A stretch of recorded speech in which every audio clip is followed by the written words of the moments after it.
ለመላው የእምነቱ ተከታዮች እንኳን አደረሳችሁ ለማለት እንወዳለን። ወደ ቀጣዩ ዜና ሳልፍ የኦሮሞ ነጻነት ግንባር አመራሮች ከእስር ቤት ተወስደው አዋሽ መልካሳ የጦር ካምፕ ውስጥ መታሰራቸውን አንድ የቤተሰብ አባል ለኦኤምኤን ተናገሩ።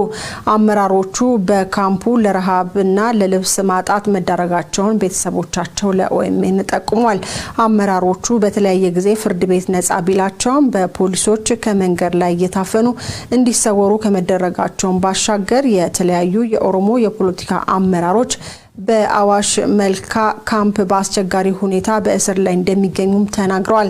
ኮሎኔል ገመቹ አያናን ጨምሮ አቶ በቴ ኡርጌሳ ለሚቤኛና ዳዊት አብደታ የት እንደገቡ በመጥፋቱ ቤተሰብ ሲጨነቅ የነበረ መሆኑን የሚናገሩት ቤተሰቦቻቸው በቅርቡ ከእስር ከወጡ ሰዎች በአዋሽ መልካ እንደሚገኙ መስማታቸውን ለኦኤምኤን ተናግረዋል። ኦኤምኤን ያነጋገራቸው የቤተሰብ አባል አክለውም ከቤተሰብ ጋር መገናኘት ስለማይፈቀድ ከሰሙት ወሬ ውጪ ማረጋገጥ እንዳልቻሉ በማንሳት ቤተሰብ ታሳሪዎቹን ለማግኘት ሙከራ ያደረገ ቢሆንም ይህ እስር ቤት አይደለም በሚል መከልከላቸውን የቤተሰቡ አባል ተናግረዋል።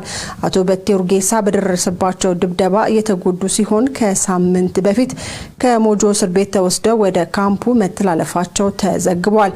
በመጨረሻም ጉዳዩ በጣም እንዳሳሰባቸው በመግለጽ ምንም እንኳን ለተለያዩ የሰብአዊ መብት ተቋማት ጭምር ያሳወቁ ቢሆንም መፍትሄ ማግኘት አለመቻላቸውንም ጠቁመዋል።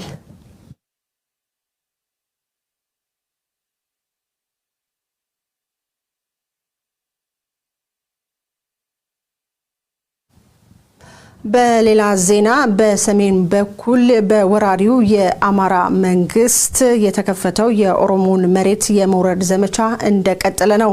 የአማራ ክልላዊ መንግስት ወደ ኦሮሚያ የሚያደርገውን ማስፋፋት የኦሮሞ ወጣቶች ተቃውሟል። ዝርዝር ዘገባ አለን። የአማራ ክልል መንግስት በኦሮሚያ መሬት ላይ ወረራ ከከፈተበት መንገድ አንዱ በሰሜን ፍንፍኔ ኮሪደር በኩል ነው።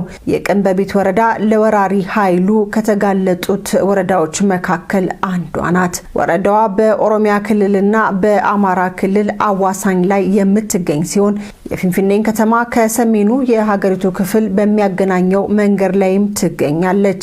በቀንበቢት ወረዳ ስር የሚገኙት በርካታ የገጠር ቀበሌዎች ህጋዊ ባልሆነ መንገድ የተወረሩ ሲሆን የአማራ ክልል መንግስት በቀበሌዎቹ ላይ የክልሉን ህዝብ ሩቅ ከሆነ አካባቢ በማምጣት እያሰፈረ እንደሚገኝ ከስፍራው ያገኘነው መረጃ ያመላክታል። በተጨማሪም ቱሉን ኦፋ በመባል የሚታወቀው ኮረብታ በአማራ መንግስት ከተያዙት የኦሮሞ መሬት መካከል ይገኝበታል።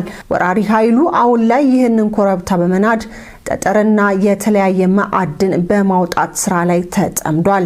የአማራ ክልል መንግስት በአካባቢው ቱሎፋ የተባለች ከተማ በማቋቋም የክልሉን ተወላጆች ከባህር ዳር፣ ጎንደር፣ ደሴና ደብረ ብርሃን በማምጣት ማስፈሩም ተነግሯል። ይህ አልበቃ ብሎ ወራሪው የአማራ መንግስት በቦታው ላይ የኢንዱስትሪ ማዕከል በማቋቋም ለኢንቨስተሮች አከፋፍሏል። በአካባቢው በአማራ ክልል መንግስት እየተካሄደ ያለውን የመሬት ወረራ ፕሮጀክት በበላይነት የሚመሩት ጀነራል አበባው ይባላሉ። ጀነራሉ በቱሎፋ ከተማ ውስጥ የነዳጅ ማደያ እንዳላቸው ኦኤምኤን ከስፍራው የደረሰው መረጃ ያመላክታል። የክልሉ መንግስት በዚህ አካባቢ መሬት ብቻ ሳይሆን ተቋማትንም ዘርፏል። ከነዚህም መካከል የሸኖ ግብርና ምርምር ማዕከል ተጠቃሽ ነው።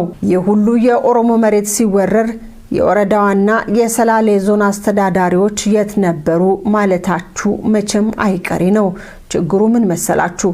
አስተዳዳሪዎቹም እጃቸው እንዳለበት መረጃው ደርሶናል። በሌላ በኩል የአማራ ክልላዊ መንግስት ወደ ኦሮሚያ የሚያደርገው መስፋፋት የኦሮሞ ወጣቶች መቃወማቸው እየተሰማ ነው።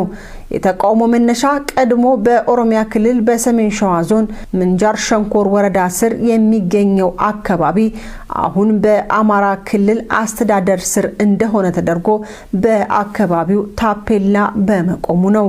ከኦሮሞ ወጣቶች በተጨማሪ የኦሮሞ ምሁራንም ይህንን ድርጊት ተቃውመውታል።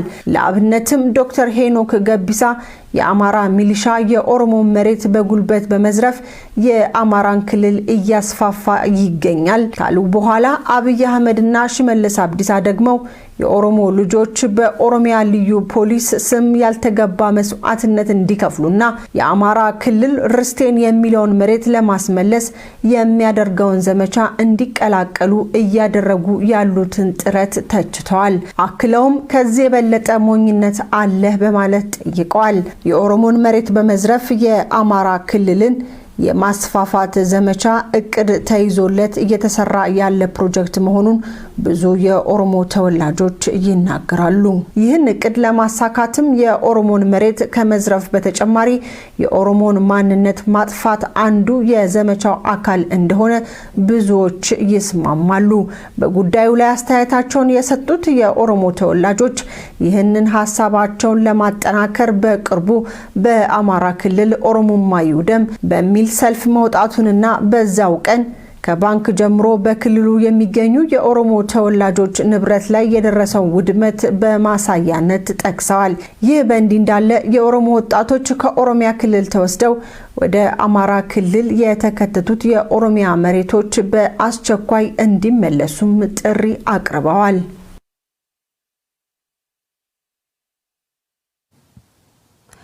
የሲዳማ ብሔራዊ ነጻነት ግንባር የሲዳማ ኃይሎች በግዳጅ ወደ ትግራይ መላክን ተቃወመ። ግንባሩ ባወጣው መግለጫ የኢትዮጵያ መንግስት ከሌሎች ውጪ ኃይሎች ጋር በመተባበር በትግራይ ላይ የከፈተው ጦርነት ብዙ ቀውስ ከመፍጠሩም ባሻገር በርካታ የንጹሃንን ሕይወት ቀጥፏል ብሏል።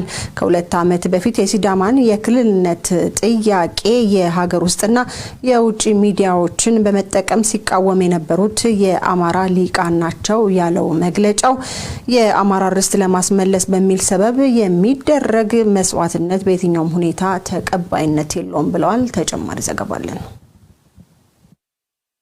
የሲዳማ ብሔራዊ ነጻነት ግንባር የኢትዮጵያ መንግስት ከሌሎች የውጪ ኃይሎች ጋር በመተባበር በትግራይ ላይ የከፈተው ጦርነት ብዙ ቀውስና በንጹሃን ዜጎች ላይ ህመም አስከትሏል በማለት ለግዳጅ ወደ ትግራይ የተላኩ የሲዳማ ወጣቶችን ተግባር በመቃወም መግለጫ ወጣ። ጦርነቱ ሚሊዮኖችን ለስደትና ለረሃብ የዳረገ ሲሆን በ10 ሺዎች የሚቆጠሩ ሰዎች ህይወት መጥፋት ምክንያት ሆኗልም ብለዋል። በጦርነቱ አስገድዶ መድፈር፣ ረሃብን እንደ ጦር መሳሪያ መጠቀም፣ በብሔር ለይቶ ማጥቃትና እስራት በመላው ሀገሪቱ በሚገኙ የትግራይ ተወላጆች ላይ በመፈጸሙ ዓለም አቀፉ ማህበረሰብ ጦርነቱን እየተቃወመውና የተፈጸሙትን ድርጊቶች እንደ ጄኖሳይድና በሰብአዊነት ላይ እንደተፈጸመ ወንጀል እየተቆጠረ ይገኛል በማለት የሲዳማ ኃይሎችን በግዳጅ ወደ ትግራይ መላክ ተቃውሟል። እንዲሁም የኢትዮጵያ መንግስት የተኩስ አቁም አድርጊያለሁ ቢልም ቃሉን በተገቢው መንገድ ሊጠብቅ አልቻለም ብሏል። ግንባሩ ባወጣው መግለጫ ለችግሩ የተሻለ መፍትሄ ከመፈለግ ይልቅም ከኤርትራና ከአማራ ክልል መንግስት ጋር በመሆን ሌሎቹንም ክልሎች በትግራይ ጦርነት ተሳታፊ እንዲሆኑ ጥሪ ያቀረቡ ይገኛሉም ብሏል መግለጫው። ይህ በትግራይ፣ በኦሮሚያ፣ በቤንሻንጉል ጉሙዝና በቅማንት ላይ ደም ማፍሰስንና የንብረትና የሰው ህይወት መጥፋትን የሚያስከትል ድርጊት ሊነቀፍና ካሁኑኑ ሊቆም ይገባልም ብለዋል። ይህ የደቡብ የፖለቲካ ኃይሎች የአማራ ሊቃን ወደ ትግራይ ለማስፋፋት በሚያደርጉት ጦርነት እንዲሳተፉ ጥሪ የተደረገላቸው ወቅት ነው። ይህንን ተከትሎ የሲዳማ ክልል ፕሬዝዳንትን ጨምሮ የአብይ መንግስት ካድሬዎች የአማራ ሊቃንን ጦርነት ኢትዮጵያን መጠበቅ በሚል ሰበብ የሲዳማ ልዩ ኃይል እንዲዋጋ ባደረጉት አስቸኳይ ስብሰባ ላይ አሳውቀዋል ያለው ፓርቲው የሲዳማ ልዩ ኃይል በበኩሉ የትግራይ ንጹሃን ዜጎችን መግደልና አላስፈላጊ መስዋዕት መክፈል አንፈልግም ብለው ወደ የወረዳቸው በመሄድ እንደተሰወሩ ገልጸዋል። ይህንን ተከትሎ ተስፋ የቆረጡት የአብይ ካድሬዎች መደበኛ ፖሊሶችንና በደንብ ያልሰለጠኑ ግለሰቦችን ሰብስበው አማራ ክልል ሳይሆን አፋር ነው የምትሄዱት በማለት ይህም ተቀባይነት ሲያጣ በማስገደድ ሲመለሱ ምንነቱ ያልታወቀ ሽልማት እንደሚጠብቃቸው በመናገርና ሐሰተኛ መረጃ በመስጠት ሕግ ማስከበር በሚል ሰበብ በመንግስት ሚዲያዎች 200 የሲዳማ ልዩ ኃይል በትግራይ እየተደረገ ያለውን ጦርነት ለመቀላቀል እንደሄደ ተዘግቧል ያለው የሲዳማ ብሔራዊ ነጻነት ግንባር እነዚህ ኃይሎች የሲዳማ ክልልን አይወክሉም በማለትም ገልጿል። ምክንያቱም የሲዳማ ብሔራዊ ነጻነት ግንባር የትግራይን ራስን በራስ የማስተዳደር መብት ያከብራል። ከሁለት ዓመት በፊት የሲዳማን የክልልነት ጥያቄ የሀገር ውስጥና የውጭ ሚዲያዎችን በመጠቀም ሲቃወሙ የነበሩት የአማራ ሊቃን ናቸው በማለትም የያኔውን ትውስታ ገልጸዋል። በመሆኑም የሲዳማ ብሔራዊ ነጻነት ግንባር እነዚህን ኃይሎች እያደረጉት ያለውን የወረራ ማስፋፋት በየትኛውም የሀገሪቱ ክፍል ቢፈጽሙ አይደገፍም በማለትም አብራርቷል። አክሎም የሲዳማ ሕዝብ የትግራይ ንጹሃን ለመግደልና አላስፈላጊ መስዋዕትነት ለመክፈል የሲዳማ ኃይሎች መሄዳቸውን እንዲቃወሙ የሲዳማ ሕዝብ በስልጣን ላይ ያለውን መንግስት የነፍጠኛውን ስርዓት ለመመለስ የሚያደርገውን ጥረት እንዲከላከልና የፌዴራሊስት ኃይሎች በትግራይ፣ በኦሮሚያ፣ በቤንሻንጉል ጉሙዝ፣ በቅማንትና በአገው የታወጀውን ጦርነት እንዲቃወሙና ወራሪ ኃይሎች ከሁሉም ክልሎች በአስቸኳይ እንዲወጡ እንዲጠይቁም ጥሪ አቅርበዋል። የሲዳማ ብሔራዊ ነጻነት ግንባር በተጨማሪም በኢትዮጵያ ያሉ ሁሉም ፌዴራሊስት ኃይሎች በጋራ ቆመው በኦሮሚያና በትግራይ የተፈጸመ ያለውን ኢፍትሐዊነት እንዲቃወሙ የኢትዮጵያ መንግስትና በጭፍን የሚደግፉት አህዳዊ ኃይሎች በብሔር ብሔረሰቦች ላይ የከፈቱትን ጦርነት ያለምንም ቅድመ ሁኔታ አቁመው ወደ ሰላምና ሁሉን አካታች ውይይት በመሄድ ለሽግግር ስርዓት መንገድ እንዲጠርጉና ዓለም አቀፉ ማህበረሰብ በኢትዮጵያ መንግስትና የአማራ ሊቃን ላይ ጫና እንዲፈጥርም ጥሪ አቅርበዋል። በመጨረሻም የሲዳማ ብሔራዊ ነጻነት ግንባር ትግራይ፣ ኦሮሚያ፣ ቤንሻንጉል ጉሙዝ፣ ቅማንት፣ አገውና የተለያዩ ብሔር ብሔረሰቦች እያሳለፉት ባለው ከባድ ጊዜ የተሰማውን ሐዘን በመግለጽ የሲዳማ ሕዝብ ከጎናቸው እንደሆነ በመግለጫው ላይ አክሏል።